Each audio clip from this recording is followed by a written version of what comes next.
너의 취향을 저격해주마. 취향 맞춤 기업 정보 톡. 취향 저격 이 회사는 어때? 네, 안녕하세요. 안녕하세요. 네, 오늘도 저희와 함께 해주실 분들 소개해드릴게요. 취업 컨설턴트 홍기찬 쌤, 작가 겸 가수인 취향 저격수 강백수 형, 그리고 캠퍼스 특파원 정영아 학생 나오셨습니다. 반갑습니다. 안녕하세요. 네, 오늘도 취준생들의 취향을 자극할 두 개의 기업 만나보도록 하겠습니다. 네. 두 개의 기업 어딘가요?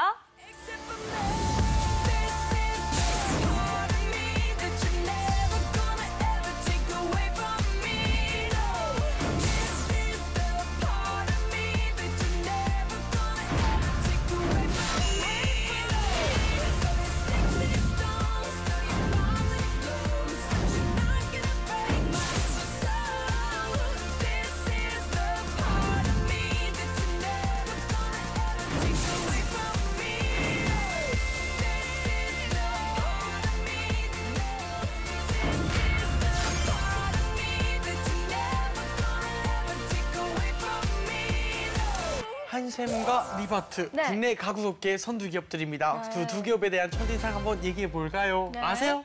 알아요. 그렇죠? 저는 좀 네. 이제 자취를 하기 시작하면서 오. 은근히 이제 이런 거에 좀 가구 관심이 생기더라고요. 음. 근데 또 이제 인터넷에도 가구가 많이 올라와 있어서 그렇죠. 그런 데서 좀 가격 정보를 비교해보고 막 그랬던 기억이 나요. 맞아요. 영환 학생 어떤가요? 저 같은 경우도 뭐 되게 깊숙이 호감이 있던 기업들은 아닌데 뭔가 일단 한샘하면은 전지현 씨가 광고하는 거를 본 적이 있었던 것 같고요. 또 리바트는 그 리브 아트를 리바트라고 해서 가구업계 문화에서 또 상설 할인 매장 거기를 엄마 따라 갔다 온 적이 몇 번 있어가지고 아, 그렇죠. 네, 그냥 그 정도로 알고 있었습니다. 알겠습니다. 홍쌤, 그럼 국내 그 가구업계 순위란 현황이 좀 어떻게 되나요? 가구 시장은 굉장히 좀 다각화돼 있거든요. 그래서 주방 가구 시장도 있고요. 그다음에 사무용 가구 시장도 있고 일반 가구 시장도 있고 그래요. 그래서 전체적인 시장 규모를 보면 5조 정도 우리나라의 가구 시장이 지금 유지되고 있고요. 우리가 오늘 이야기하고 있는 한샘이 작년 매출이 무려 1조 7천억 정도 되거든요. 그러니까 굉장히 우리나라 시장에서 아주 독보적인 위치를 차지하고 있습니다. 그리고 리바트가 매출이 한 7천억 가까운 정도 수준이 있고요. 그다음에 업계 3위는 이제 이케아가 지금 차지하고 있습니다. 처음에 이케아 들어왔을 때 언론에서 난리도 아니었어요. 이제 우리나라 가구 시장은 괴멸될 거다. 이케아가 다 잡아먹을 거다. 그렇게 생각을 했는데 실제로 13년도 이케아가 들어왔거든요. 그때하고 비교해도 매출이 오히려 늘었어요. 이익도 늘고요. 그래서 위기를 기회로 삼고 있는 기업이 한샘이다. 이렇게 생각하시면 되겠습니다. 알겠습니다. 그렇군요. 자, 두 기업에 대한 학생들의 취향 알아보도록 하겠습니다. 아무래도 학생들은 가구를 살 기회가 많지는 않을 것 같은데 현장 취재 좀 어땠나요? 그렇죠. 확실히 뭐 자취를 하는 친구들 위주로 물어봤는데도 가구 브랜드를 솔직히 저희가 그런 거를 검색해서 구매할 때 말씀하신 대로 가격을 보고 구매를 하잖아요. 맞아요. 그래서 특히 남학생들의 경우에는 가구 기업 하면은 이케아 정도는 알지. 그래서 좀 남학생들은 그 기본적으로 그냥 들어본 인지도를 따라가고 여학생들은 그래도 자기의 소견이 좀 많이 들어간 그런 결과가 나오지 않았나. 네, 그걸 좀 느꼈습니다. 그렇군요. 알겠습니다. 그럼 친구들의 얘기는 영상을 한번 보고 만나볼게요. 네, 오늘은 대한민국 최고의 가구 기업이죠. 이제 한샘하고 현대 리바트. 과연 대학생들은 두 기업에 대해 어떤 인식을 갖고 있을지 한번 제가 중앙대학교를 조사해 보도록 하겠습니다. 가시죠. 가구 하면은 그래도 이케아죠. 이케아. 뭐 나 혼자 산다나 그런 데서도 이케아 가서 장 보는 장면들도 많이 나오고 DIY가 약간 그렇잖아요. 그래서 그런 걸 많이 TV나 SNS로 많이 접해서 익숙한 것 같습니다. 벌써 만약 당신이 그 리바트나 한샘에 둘 다 붙었어요, 채용이. 뭐 어떤 부서가 됐던 그러면 어디를 선택하실 것 같아요? 그래도 현대 쪽이 낫지 않을까. 리바트? 네, 리바트. 네. 일단 그 대기업의 그 이미지 때문에요. 네. 안녕하세요, 꽃을 든 남자님. 네, 안녕하세요. 혹시 가구 브랜드 중에 아시는 브랜드 있으신가요? 침대도 가구라면 에이스를 알 것 같고요. 네. 지금 생각나는 거로는 한샘이 생각나요. 한샘이요? 그냥 제가 인지하기로는 사전적인 지식으로는 한샘이 조금 더 대기업이라는 이미지가 강하고 네. 뭔가 직원 복지도 잘 돼 있을 것 같은 그런 기분이 듭니다. 저는 리바트 죠 아, 들어본 적이 있어서 일단? 다행이네요. 뭐 다른 이유가 더 있을까요? 익숙해서? 네, 그리고 리바트가 현대 네, 맞습니다. 알고 있는데 네. 아무래도 대기업이다 보니까 좀 더 현대 거라는 신뢰도가 사실은 또 많은 있지 분들이 않을까 알고 싶어요. 있어요. 맞아요. 모를 거라 가구를 생각했는데. 써봤는데 네. 거기 좀 저는 개인적인 의견이죠. 좀. 네. 좋은 점도 많았긴 했는데 개선해야 될 점이 좀 있는 것 같아서 네. 그걸 제가 들어가서 오, 계속 하고 영향을. 싶어서 영향을 미치고 싶어서 거기 오, 네, 좋습니다. 그러면은 선생님이 제가 알기로는 가구 쪽인데 네. 부엌 가구에 좀 특화된 아, 싱크대 뭐 이런 거. 네, 싱크대 젊은이 나이 어린 친구인데도 특화된 불구하고. 기업으로 알고 있거든요. 네. 그래서 거기서 되게 약간 원탑 약간 그런 느낌으로 알고 있는데 네. 그래서 만약에 채용이 된다면 아무래도 한샘 쪽으로 원탑. 가지 않을까. 한샘도 좋은 기업이긴 하지만 저 같은 경우에는 현대 리바트 쪽이 좀 더 좋은 아, 리바트를 선택하신 이유가 있을까요? 아무래도 현대 리바트는 현대라는 그런 우리나라 굴지의 기업 안에 있는 그렇죠. 그런 자회사다 보니까 네. 좀 더 그쪽으로 호감이 가는 게 없지 않아 있는 것 같아요. 네, 학생들의 의견 들어봤는데요. 결과는 어땠나요? 네, 확실히 영상에서 보신 대로 리바트 쪽이 우세하기는 했는데요. 우선 판례부터 보도록 하겠습니다. 네. 네, 제가 속해 있는 연극 동아리에서 수업이 끝난 후 조사를 해봤는데 자, 하고 이 스티커는 수업 중에 돌렸고요. 네. 네, 한샘 12대 네. 리바트 18로 리바트가 좀 더 많은 표를 받았습니다. 리바트를 선호하는 이유가 있을까요? 네, 일단 확실히 가구 기업 자체가 학생들한테 인지도가 많지 않아서 그 현대 리바트라고 현대. 불려지는 그 현대 그거의 영향이 좀 컸던 것 같습니다. 아, 그렇군요. 네. 알겠습니다. 학생들의 선호도 알아봤고요. 이번에는 두 기업에 대한 좀 더 깊숙한 정보 알아보도록 하겠습니다. 오늘도 취향 저격수 백수영이 수고해 주실까요? 네, 하루만 리방의 침대가 되고 싶은 남자 강백수입니다. 거부 되나요? 거부는 없어. 할 거야. 할 거라고. 너무 무서워. 네. 백수의 노트! 네. 먼저 한샘 가구에 대해서 말씀을 드리겠습니다. 네. 첫 번째로 한샘 가구는 대한민국 1등 가구 브랜드입니다. 아까 홍기찬 선생님이 말씀해 주셨던 것처럼 그 이케아의 이 침공에도 네. 전혀 굴하지 않고 1위의 그래요? 자리를 공고하게 지키고 있지요. 네. 진짜 신기하다. 안 그럴 줄 알았는데 이케아 네, 때문에 저도. 굉장히 많이 흔들릴 거라 생각했는데 홍쌤 그 한샘의 규모는 어느 정도죠? 오히려 좀 흥행이 되기도 했었던 것 같아요. 이케아 때문에. 반대로요? 네, 가구 시장에 대한 관심도가 올라갔죠. 근데 우리 정치인들은 욕을 먹어도 우선 내 인지도가 올라가는 게 중요하다고 하잖아요. 네. 그래서 그런 악유 때문에 그런 분쟁들이 생기다 보니까 오히려 가구에 대한 구매 욕구가 더 커지지 않았나 이런 생각도 들고요. 한샘 같은 경우에는 지금 매출 비중을 보면 부엌 가구가 전체 매출에서 한 43% 정도를 차지하고 있고 인테리어 가구가 32% 정도를 차지하고 있어요. 네. 이 소리는 뭐냐면 발전 가능성이 굉장히 크다는 여지가 있다는 소리입니다. 왜 그러냐면 이제 주거 공간의 중심지가 거실에서 부엌으로 바뀌고 있습니다. 네. 그래서 예전에는 우리 집안을 대표하는 가전제품이 거실에 있는 큰 TV였다고 하면 네. 이제는 이제 부엌이 이제 주요 생활 거점으로 자리매김하게 되니까 냉장고 또 그래서 사물 인터넷 관련된 기술들을 냉장고하고 많이 접목도 시키는 게 요즘 전자산업의 트렌드이거든요. 그러다 보니까 부엌 가구에 대한 매출 비중이 높다는 소리는 앞으로 그나마 가구가 소비재 제품들 중에서 크게 성장 가능성이 높진 않아요. 네. 하지만 다른 시장 대비는 성장 가능성이 좀 있는 기업이다. 이렇게 우리가 생각할 수 있을 것 같습니다. 네, 알겠습니다. 그렇군요. 다음 장도 한번 넘겨볼까요? 네. 한샘에 대해서 이제 기사들을 좀 검색을 해보니까요. 네. 초대형 플래그샵을 오픈했다는 기사를 굉장히 많이 냈더라고요. 네, 상봉동에 초대형 플래그샵을 냈다고 하는데요. 저는 되게 멋있는 캐치프레이즈를 하나 들었어요. 네네. 한샘이 우리는 가구를 파는 기업이 아니라 공간을 파는 기업이다. 그래서 그 공간을 보여주기 위해서는 플래그샵이라는 것이 꼭 필요하고 또 중요한 공간이 아닐까 생각이 들었습니다. 아, 그렇군요. 참 신기합니다. 홍쌤 플래그샵이 구체적으로 무엇인지 조금 설명 좀 부탁드립니다. 뜻 그대로예요. 플래그 깃발이잖아요. 깃발 꽂은 매장. 그러니까 사전적 의미는 이제 깃발이라는 뜻이라기보다는 이제 플래그가 이제 깃발을 장식하다, 길을 세우다, 결국 어떤 나의 중심이나 본점이라는 뜻이죠. 그래서 우리의 주요 매장, 가장 핵심이 되는 매장을 우리가 플래그샵이다. 그냥 그렇게 간단하게 이해하시면 되고요. 공간을 디자인하는데 이런 얘기가 나오는 부분은 가구라는 상품은 일반적인 제품들과는 좀 달라요. 그러니까 내가 이 매장에서 이 인테리어 소품을 볼 때와 네. 우리 집에 위치되어져 있을 때 느낌을 우리가 가늠하기가 어렵잖아요. 그래서 한샘 같은 경우에도 우리는 이제 공간을 제한하는 매장 이런 컨셉을 잡고 실제로 그 플래그샵에 가보면 공간 설계 전문가 그러니까 스페이스 코디네이터라는 직군들을 또 두고 있어요. 그래서 그분들이 그런 부분들을 알리기 위해서 노력을 한다. 그리고 제 생각에는 이제 지금 IT 업계에서 가장 크게 화두가 되고 있는 게 버추얼 리얼리티거든요. 네. VR. 그러면 VR을 활용하게 되면 가장 활용도가 높은 게 부동산 임대 네네. 이런 부분들도 금방 인지가 가능하고 가구도 아마 못지않게 좀 우리 집 사진하고 연결지어서 그 공간에 대한 정확한 인식을 할 수 있을 것 같아요. 그래서 어떤 체험형 마케팅 전략들을 많이 시도하고 있습니다. 이번에는 리바트에 대해서도 한번 알아볼까요? 많은 학생들이 리바트에다가 표를 준 이유가 저는 현대가 익숙하기 때문이 아닐까라고 생각이 들어요. 영상에서도 많이 나온 것 네, 같아요. 현대그룹인데요. 근데 사실 우리가 지난번에 그 건설회사 다룰 때 네. 현대그룹이 좀 하나가 아니라고 이렇게 배웠잖아요. 현대자동차가 있는 그 현대그룹은 아니고 현대백화점 그룹에 속해 있다고 들었어요. 다른 현대예요? 네, 다 갈라졌다고.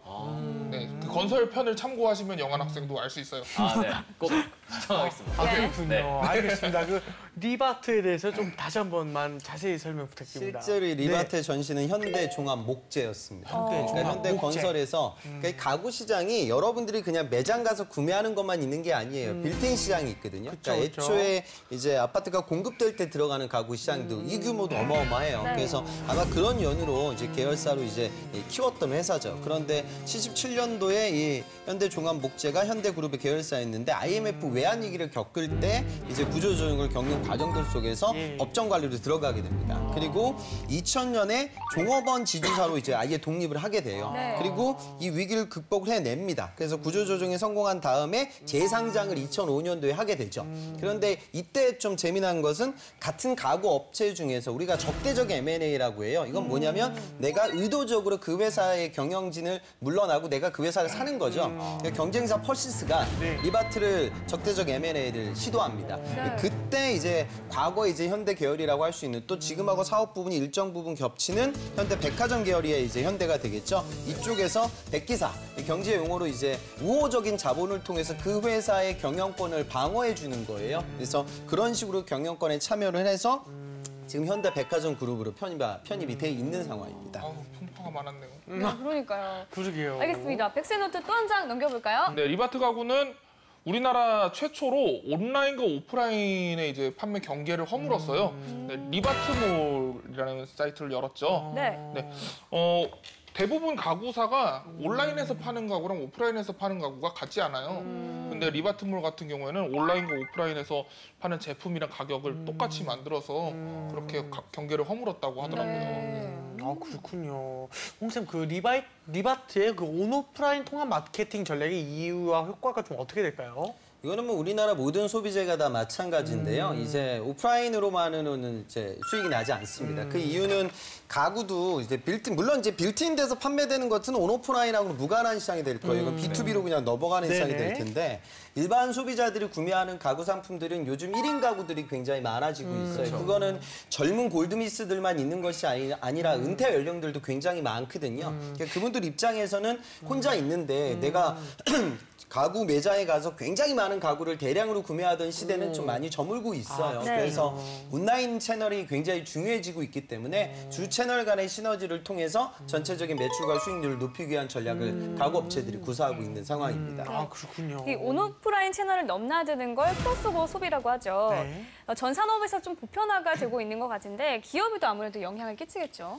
비슷하게 여러분들 아셔야 되는 게 우선 쇼루밍종이라고 우리가 얘기를 하잖아요. 그래서 내가 백화점에서는 그냥 옷 입어보는 거예요. 그다음에 내가 눈으로 직접 확인하는 거고 아, 이 상품이네? 그럼 구매는 이제 뭐 스마트폰으로 구매를 하고 그리고 온라인에서. 또 요즘 기업에서 많이 얘기하는 게 롯데라는 그룹도 여기에 좀 포커스를 맞추고 있는데 옴니 채널 그래서 온라인, 오프라인, 모바일 뭐 이런 것들 하나로 묶어서 그러니까 이제 고객들 입장에서는 어떤 채널이든지 간에 그냥 내가 편안하게 구매할 수 있게. 요즘 백화점들은 그래서 1층 10분간에 굉장히 많은 투자를 해요. 현대백화점도 마찬가지인데. 왜 그러냐면 이제 단순히 백화점이 물건을 구매하는 장소라기보단 내가 문화와 그다음에 체험을 할 수 있는 공간이 돼야 이제 매출로 연계가 되거든요. 그래서 백화점 뭐 문화생활관 뭐 그런 것들도 굉장히 많아지고 있죠. 이런 연유가 있어요. 그래서 이제는 기업들 입장에서는 채널들이 많으니 이런 채널들을 통합해가지고 고객들을 놓치지 않게 포섭하는 작업 그리고 이들 간의 시너지를 통해서 그러니까 온라인을 통해서 쿠폰을 발송을 하고 모바일로 발송된 쿠폰을 통해서 오프라인 매장으로 오게 만들고 또 이 고객이 이 상품 하나만 구매하는 것이 아니라 부가적 연계 매출로 이루어질 수 있게 만드는 이 전략을 누가 잘 많이 구사하냐 이게 메인이거든요. 그러니까 뭐 가구업체 비단 가구업체뿐만 아니라 많은 기업들이 이런 전략을 구사하고 있는 상황입니다. 저는 이게 되게 중요하고 좋을 것 같아요. 맞아요. 가구는 사놓고 나서 후회한 경우가 되게 많았어요. 진짜. 그래서 실제로 네. 보고 이걸 온라인으로 다시 이제 찾아서 구매할 수 맞아요. 있으면 되게 네. 좋겠다는 생각이 들더라고요. 한 번 사면 또 오래 써야만 하는 게 현실이잖아요. 그쵸. 예, 막 갑자기 바꿀 수도 없고 그러다 보니까 어쩔 수 없는 것 같습니다. 또 이번 학생들의 궁금증을 한번 들어보고 다시 이야기해 보도록 하겠습니다. 화면으로 보시죠. 제가 어디서 네. 그 현대 리바트 그 기업 그 회사가 네. 동종업계에서 가장 뭐라고 해야 되죠? 약간 보수가 세다고 해야 되나? 아, 네. 그런 얘기를 들어본 적이 있는데 네. 그래서 실제적으로 갔을 때 아무래도 취업을 하는 목적이 이렇게 돈을 벌고 그런 쪽이 있다 보니까 네. 연봉이나 이런 것에도 궁금하고 이케아보다는 그래도 고급 가구잖아요. 네, 그렇죠. 그럼 그 나무를 뭐 직접 어떻게 그 거기 자체에서 만들어서 파는 건지 아니면 가구 제작을 다른 외주 업체에 만들어서 그 사람들이 관리만 하는 건지 약간 그런 게 분명 두 업체 다 가구이지만 어느 분야에 조금 주력해서 집중해서 그 회사 운영을 하고 있는지가 궁금합니다. 리바트가 네. 이제 직원을 뽑을 때 약간 그 학력보다는 능력을 중시한다고 들었는데 네, 능력 중시. 네, 예를 들어서 이력서를 작성할 때 거기에 막 이제 학력을 중시하지 않는다 했으니까 막 대학교를 기입하거나 그런 거는 그런 칸이 있는지 그런 거에 대해서 이제 만약에 채용이 되면 어떤 쪽에서 일을 할 수 있는지 예를 들면 뭐 백화점에서 직접 가구를 사람들 이렇게 가구 진열해놓고 네. 네 어서 오세요 막 이러면서 판매를 하는 그런 영업을 하는 건지 아니면 마케팅 뭐 홍보라든가 이런 한샘이라는 기업을 홍보하는 쪽으로 이렇게 일을 하는지 그렇군요. 궁금합니다. 네, 학생들의 궁금증 들어봤는데요. 어떤 질문들 좀 있었죠? 네, 일단 저희가 그 학생들이 기업을 고르는 기준 중에 가장 큰 기준이기도 한 게 그 현대 같은 경우는 아까 인터뷰한 친구의 말대로 제가 검색을 해봤더니 그쵸? 현대 리바트에서는 동종업계 최고 보상을 지향한다. 이렇게 아예 대놓고 딱 붙여놨더라고요. 그 정도입니까? 그래서 실질적으로 한샘과 현대 리바트의 연봉 차이나 이런 게 어떻게 비교가 되는지 좀 궁금합니다. 아주 실제로 궁금한 그러니까 질문. 정확한 데이터를 찾기가 이 부분이 좀 어려운데요. 네, 언론에 나온 보도를 보면 2015년 대졸 초임 기준으로 봤을 때 한샘이 한 4,000 정도, 근데 리바트가 3,600 정도. 그러면 사실 큰 차이는 없어요. 그러니까 저는 학생들한테 좀 드리고 싶은 말씀이 그러니까 여러분들이 학교 다닐 때 그 생각을 하니까 몇백 정도, 그러니까 1,000만 원 언더 나오는 숫자에 너무 많이 매몰되는데 물론 네. 돈도 중요하긴 합니다. 네, 네. 그런데 이 기업들마다 연봉의 기준이라는 게 좀 달라질 때가 있어요. 그러니까 어떤 기업들은 뭐 매달 적립되는 퇴직금이 연봉에 많고. 가산되어져 있는 네. 기업들도 있고 뭐 복지 후생, 교통비, 맞아요. 뭐 밥값 이런 거 생각하면은 몇백이라는 숫자는 별로 그렇게 큰 의미는 없거든요. 그래서 여러분들이 저는 너무 그렇게 청춘들이기 때문에 돈도 물론 중요하지만 네네네. 당장 받게 되는 월급 몇십만 원 때문에 죄송합니다. 여러분들의 인생이 바뀌는 부분은 아니니 맞아요. 근데 직무와 관련된 부분이라든가 나의 좀 장기적 비전 뭐 이런 부분들을 더 많이 보셨으면 좋겠어요. 그렇군요. 알겠습니다. 또 다른 질문도 우리 한번 해볼까요? 그 뭐 옷이나 귀금속 이런 거 같은 경우에는 그 제조업계에서 따로 그 브랜드에서 따와서 네이밍만 해서 파는 경우도 많잖아요. 하청에서 이렇게 만들고. 근데 네네. 또 아까 말씀하신 대로 뭐 현대 목조 이런 거를 들었을 때 뭔가 고급 가구인 만큼 그 어디서 만들고 어떻게 관리하고 뭐 디자인을 어떤 유명한 디자이너가 하고 이런 게 되게 중요할 것 같은데 네. 실제로 이 그룹 안에 그런 다 단계가 이루어져 있는지 아니면은 정말 떼와서 판매, 홍보 이런 것만 하는 기업인지. 그 가구 제품 같은 경우도 구체적으로 지금 한샘도 원래 주방 가구에서 시작을 해서 네. 지금 뭐 전체적인 계획을 보면 뭐 건자재 영역까지 같이 보고 있어요. 그러면 제품의 종류나 가짓수가 굉장히 많아지거든요. 네. 그래서 현실적으로 요즘 많은 가구 대기업 메이커들이 사업의 포트폴리오를 넓히고 있기 때문에 중소 하청업체들한테 OEM을 굉장히 많이 줘요. 네. 그러면 그런 OEM 관리적인 업무들도 들어올 수가 있겠죠. 그리고 아까도 뭐 영업 직무 뭐 이런 이야기가 나왔지만 이 가구 산업도 유통 구조가 굉장히 복잡하거든요. 그러니까 총판, 뭐 대리점, 유통망들이 다양해요. 네. 그래서 결국에 단일, 그러니까 우리 회사는 뭐 자동차 회사라든가 전자 메이커처럼 네. 큰 당사의 공장에서만 물건이 만들어지는 게 아니에요. 네. 그러면 그런 하청업체들과의 유지 관리도 굉장히 중요하고 그런 상황들 속에서 우리 회사 입장에서 이 코스트를, 비용을 다운시키기 위한, 감축시키기 위한 노력들이 이루어질 거예요. 네. 그리고 영업을 하는 과정에 있어서도 유통망이라든가 아까 말씀드린 서플라이 체인이 복잡하기 때문에 그들 사이에서 우리 회사의 수익률을 높이기 위한 혁신 활동들이 이루어진다. 그러니까 여러분들이 아까도 뭐 영업 이야기가 나왔는데 영업이라고 생각하면 많은 학생들이 길바닥에 나가서 핫도그 파는지 아는데 그런 일을 시키려고 대졸공채 신입사원을 뽑는 건 아니에요. 네. 물론 일부 고객을 응대할 때가 있긴 하겠지만 매일매일 반복적으로 동일한 제품들을 동일한 고객들에게 판매하고 있는 건 아닙니다. 전체적으로 우리 매장에서 수익률을 높이고 그다음에 계절적 특징, 가구는 계절적 특징도 있을 거예요. 그리고 유행, 그다음에 EKY 최근 동향, 경쟁사들의 그런 전략 같은 걸 고려해서 마진과 매출 두 마리 토끼를 잡기 위한 노력을 진행한다. 이렇게 생각을 하셔야 돼요. 그 이 영업 관련 질문이 또 많이 나온 게 대부분 그 채용 공고 이런 거를 보면 기술직이나 뭐 아니면 회계 아니면 공대생들 같은 경우는 되게 세분화돼서 모집을 하잖아요. 이런 기술 몇 명, 이런 기술 몇 명. 근데 뭔가 인문 사회계열 아니면 통틀어서 그냥 문과 영업직 이렇게 네. 딱 때려놓는 경우가 있어서 그건 말씀하신 대로 영업직의 경우는 기업이나 그 지원자의 특성에 따라 그 취업 이후에 다양한 업무가 배분될 수 있는 거네요. 근데 여러분들 그 말씀을 좀 드리고 싶어요. 그러니까 예를 들어 마케팅으로 내가 만약 입사를 해요. 그러면 물론 마케팅할 친구들도 있겠지만 나는 아직 제품도 모르고 시장도 모르고 고객도 모를 거예요. 근데 이런 걸 모르는 상황에서 마케팅이라고 할 수 있는 영업 전략을 내가 짠다? 어려운 일이에요. 어렵군요. 그러다 보면은 처음서부터 자료만 담당하게 될 페이퍼워크가 오히려 더 많아집니다. 네. 그런데 이 해당 직군이 저도 회사에 있을 때 직무가 많이 바뀌었거든요. 영업을 했던 사람들이 마케팅을 하면 훨씬 더 잘할 수 있겠죠.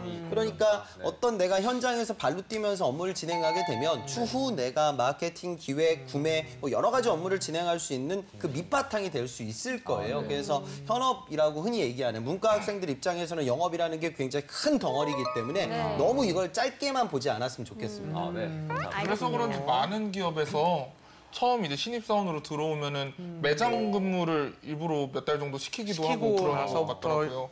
실제로 KB 같은 경우도 네네. 소프트웨어 엔지니어로 입사를 해도 처음에 행원을 시켜요, 1년 정도. 그다음에 지금 제스 리테일 같은 경우에도 모든 일지망을 영어로 걸어놓을 만큼이나 이제 왜냐하면 내가 은행의 보안이라든가 데이터베이스를 관리하는 시스템을 만들어야 되기 위해서는 네. 은행업의 기본을 알아야 될 거 아니에요. 네. 그러니까 어찌 보면 영업도 같은 겁니다. 영원 학생 뭐 더 궁금한 거 없어요? 그 또 요 리바트 같은 경우도 뭐 자기들의 학벌이 낸 것보다 능력 중시로 채용을 한다 이런 식으로 하듯이 요즘 뭐 되게 세간의 블라인드 테스트 이런 식으로 해서 학력이나 이런 거 안 보고 오로지 개인으로 본다 뭐 이런 채용 공고들이 많잖아요. 네. 그 이런 거의 실제적인 운영이 아까 말 나온 것처럼 그 학력을 넣는 칸이 아예 없거나 이런 식으로 실질적으로 운영이 되는지. 실제로 지금 우리나라 메인 좋은 기업들은요 네. 블라인드를 진짜로 해요. 그러니까 서류 전형을 할 때 학교가 안 보인단 말이에요. 네. 네. 그다음에 지금 SK 바이킹, KT 스펙타파 같은 스펙을 아예 뺀 별도 전형이 있어요. 이 전형은 최종까지 그게 블라인드 처리가 되거든요. 안 보이는 거예요. 제 학생은 고졸인데 최종까지 올라갔었습니다. 그러니까 이런 경험이 점점 많아지고 있어요. 저는 이건 굉장히 좋은 결과물이라고 봐요. 네네. 근데 재미난 부분은 뭐냐면 이건 여담이지만 결국에 뽑아놓잖아요. 네. 그러면 그 비율에 크게 변화가 생기진 않아요. 이게 무슨 소리냐면 여러분들 그런 생각을 가졌으면 좋겠어요. 이거는 그냥 제 사견이지만 좋은 대학을 간 친구들의 특징은 물론 머리가 좋아서 집에 돈이 많아서 좋은 대학을 간 친구들도 있겠지만 전체적인 확률을 봤을 때는 바지런한 친구들이고 노파심 있는 친구들이고 사고력이 높은 아이들이에요. 그런 친구들이 대학교 다닐 때 공부도 더 많이 준비를 할 것이고 통상적으로는. 그러니까 확률이란 말씀이죠. 그러니까 이제 우리 사회에서 억울하게 바라봐야 될 점은 충분한 능력을 갖고 있는데 학교라는 것 때문에 바로 필터링이 돼서 떨어지는 일은 이제 점점 없어지고 있는 거예요. 그러니까 나의 역량을 발휘할 수 있는 그런 기회가 있다 하면 언제든지 취업은 가능합니다. 특히나 영업직이라고 하면 그 어떤 직군들보다 전공에 대한 선호도가 떨어진단 말이죠. 지금 우리가 얘기하고 있는 그러니까 내가 맡고 있는 매장에서 우리 가구 매장의 매출을 높이는 작업을 진행한다 하는데 내가 뭐 경영학과라고 해서 무슨 뭐 가구 더 많이 파는 것도 아니고 내가 서울대학교 나왔다고 해서 가구 더 많이 파는 것도 아니에요. 결국 정말 나의 실력이 되겠죠. 그래서 방송 보는 분들 중에 내가 분명히 있을 거예요. 나는 내 학벌에 대한 뭔가 좀 자존감이 부족한 친구들은 좀 기운을 내고 우리나라 큰 기업에 더 많이 도전하셨으면 좋겠고 좋겠고요. 그 와중에 영업이라는 직군을 한 번 정도는 곱씹어봐야 된다. 이런 메시지를 좀 드리고 싶어요. 네, 알겠습니다. 알겠습니다. 네. 두 기업의 채용은 좀 어떻게 되는지는 궁금하거든요. 구체적으로 지금 다들 채용이 지금 이루어지고 있고요. 이루어지고 네. 서류 전형과 면접 전형, 뭐 인적성이 등등이 다 치러지고 있습니다. 그리고 한생 같은 경우에는 이제 영업 직군 채용이 굉장히 좀 많은 편이기 때문에 눈여겨 보셨으면 좋겠고요.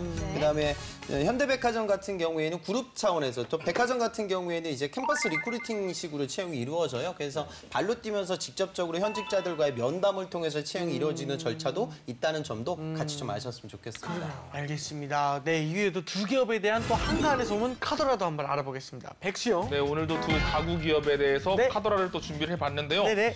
매번 많은 학생들이 기업에서 이제 성비에 대한 그런 궁금증을 되게 많이 갖고 있는 것 같아요. 아무래도 네. 없을 수 없어요. 가구 업계는 또 남성 선호도가 극강이라 카더라. 카더라. 사실인가요?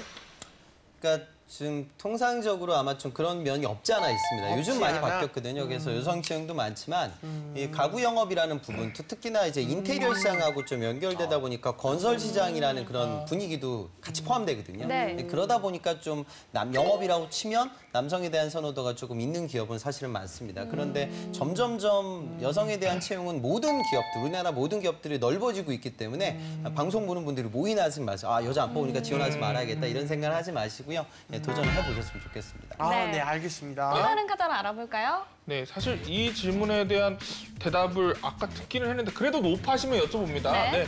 이케아 때문에 국내 가구 업계가 좀 미래가 어둡다. 카더라.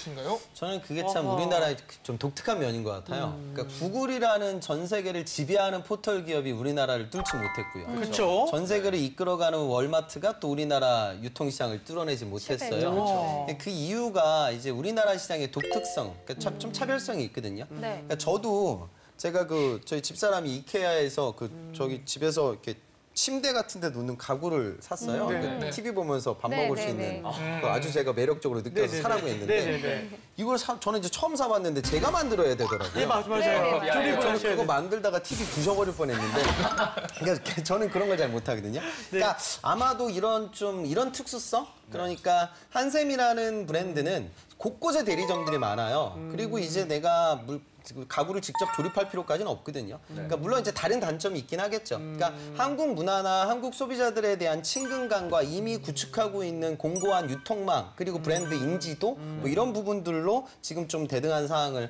지금 싸움을 끌어나가는 것 같아요. 조금 더 지켜봐야 할 시장이긴 합니다. 근데 그런 독특성을 좀 우리가 이해해야죠. 구직자라고 하면 그러면 이케아가 들어왔는데 한샘이 그렇게 시장을 버텨냈는데 너는 그걸 보고 못 느꼈냐? 면접장에서 그런 걸 임원분들이 물어봐요. 네. 근데 또 모릅니다. 이런 이제 집에 가는 거죠. 그러니까 그런 현안들을 여러분들 좀 보셔야 돼요. 저는 그 생각도 해봤어요. 이케아가 이제 북유럽 가구잖아요. 네. 북유럽 브랜드잖아요. 그쪽은 약간 집들도 이제 앞에 마당도 있고 이러니까 거기서 막 뚝딱뚝딱 하잖아요. 네네. 근데 우리는 원룸 자취방에서 이거 이렇게 네. 만들고 있어야 된다면 이게 또 좁은데 또 이게 힘들거든요. 아, 아닙니다. 네. 네, 그래서 좀 이게 특수성이 좀 적용이 되는 게 아닌가. 그 문화적인 차원도 있는 것 같아요. 문화적인 그러니까 차원도. 그런 가구를 내가 이렇게 조립하는 걸 즐기는 뭔가 좀 그런 마인드, 서구적 네네. 마인드. 그다음에 가족들한테 내가 서비스를 진행한다는 가장의 느낌. 근데 저는 그걸 할 때 온갖 짜증밖에 없었거든요. 이걸 내가 지금 이렇게 만들어야 되지. 네네네. 그러니까 모르겠어요. 그런 좀 문화적 차이도 분명히 존재하는 것 같아요. 뭐 저 같은 사람만 있는 건 아니겠지만 그렇죠. 저도 저 같은 고객도 아마 존재할 거니까요. 미국 형들 그 상의 탈의하고 멜빵 바지만 입고 네. 그러면서 막 로망이 있죠, 진짜. 아니 드디어 완벽한 홍쌤에게 빈틈을 좀 발견한 것 그렇죠. 같아서 네. 장점이 살짝 기분이 좋네요. 나중에 생일 때 프라모델 선물하려고요. 네, 알겠습니다. 네네. 지금까지 리바트와 한샘에 대해서 이야기 나눠봤는데요. 두 기업 중에 어떤 기업이 학생들의 취향인지 한번 알아볼까요? 저 인터뷰를 했던 친구들과 네. 저를 근거로 했을 때 아무래도 일단 오늘 얘기를 들은 것까지 해서 이 리바트 같은 경우가 되게 독특한 과정들을 겪고 나서 이 자리에 오게 됐잖아요. 그쵸. 비록 지금 한샘이라는 기업이 저희 나라에서 그 1위를 달리고 있지만 네. 이런 뭐 여러 가지 도전 정신이나 아니면 또 그 현대라는 그 이미지에 이어봤을 때 저희 학생들이 좀 더 대놓고 뭐 최고의 보상을 지향한다 아니면 능력 중시로 한다 이런 식으로 학생들에게 마케팅에 힘쓰고 있는 그런 저희는 좀 현대 리바트 쪽에 좀 더 관심이 많이 가지 않을까 그런 생각이 듭니다. 그렇군요. 네, 그럼 백수영은요? 아무래도 위기를 기회로 승화시키는 그런 스토리들에 대해서 감동을 할 수밖에 없는 것 같아요. 네. 이케아가 들어왔는데 오히려 매출을 상승시킨 한샘의 저력을 저는 응원하고 싶어요. 네. 알겠습니다. 알겠습니다. 네. 자, 마지막으로 두 기업에 취업하기 위해서 어떤 부분을 좀 유념하면 좋을까요? 예, 가구 시장의 동향도 당연히 알아야 되고요. 그렇죠. 그다음에 영업 직군에 대한 특징. 그러니까 여러분들 항상 그런 생각을 했으면 좋겠어요. 그러니까 아마 방송 보는 분들 중에 정말 가구 업체만 쓰는 구직자는 정말 많지 않을 것 같아요. 그러니까 그러면 이런 생각을 하거든요. 그러니까 내가 그럼 가구 업체도 써야 되고 네. 패션 업체도 써야 되고 화장품 업계도 써야 되고 자동차 회사도 써야 되고 전자 회사도 써야 되는데 이것들을 하나하나 할 때마다 내가 이 제품을 알아야 될 텐데 이거 가구를 내가 뭐 써본 적이 없는데 어떡하지? 나 가구 사본 적 한 번밖에 없는데 이런 말도 안 되는 생각을 해요. 그렇죠. 그러니까 여러분들이 가구를 알아서 뽑아가는 게 아니에요. 맞아요. 지금 가구 디자이너 뽑는 게 아니잖아요. 결국 보는 건 영업력이에요. 그러니까 이 친구가 물론 자소서를 쓸 때 이 산업에 대한 관심도 정도는 보여줘야 되겠죠. 하지만 그분들이 확인하는 건 가구를 알아서 뽑아간다기보다 영업을 진행할 수 있는 자세와 마인드와 그다음에 기질을 보는 거예요. 네. 요즘 나오는 4차 산업혁명에서 독일 쪽이나 북유럽 쪽에서 강장 화두가 되고 있는 산업이 가구 산업이에요. 왜 그러냐면 4차 산업혁명은 다품종, 그러니까 다량의 제품들을 맞춤형 상품으로 만들어낼 수 있는 게 4차 산업혁명인데 네. 가구라는 상품이 그러하잖아요. 네. 우리 집안의 사이즈가 다르고 원하던 소비자들의 니즈나 디자인 색감들이 다 달라질 거잖아요. 그런 부분들을 아우를 수 있는 상품. 그러면 나는 그 상품을 판매하기 위해서 어떤 전략과 어떤 마인드를 갖고 있어야 할까? 이런 식의 접근을 좀 해보세요. 그럼 여러분들의 자소서가 약간은 좀 차별화될 겁니다. 알겠습니다. 네, 그 오늘 시간은 여기까지 하고요. 저희는 다음 시간에 다시 찾아오도록 하겠습니다. 감사합니다.